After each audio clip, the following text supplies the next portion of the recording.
Hey guys, welcome back to a new video, and today we are talking about how to enable the light mode on the dark mode on your YouTube app. If you want to interested to disable the light mode and enable the dark mode on your YouTube app, it's very simple and easy.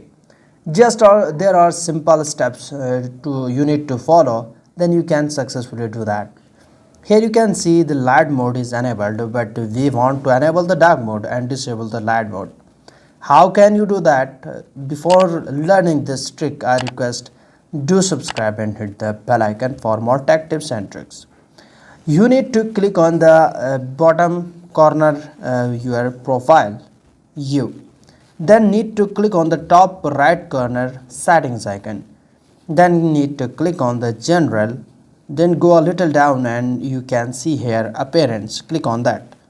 Here if you want to disable the light mode and want to enable the dark theme, click the third option.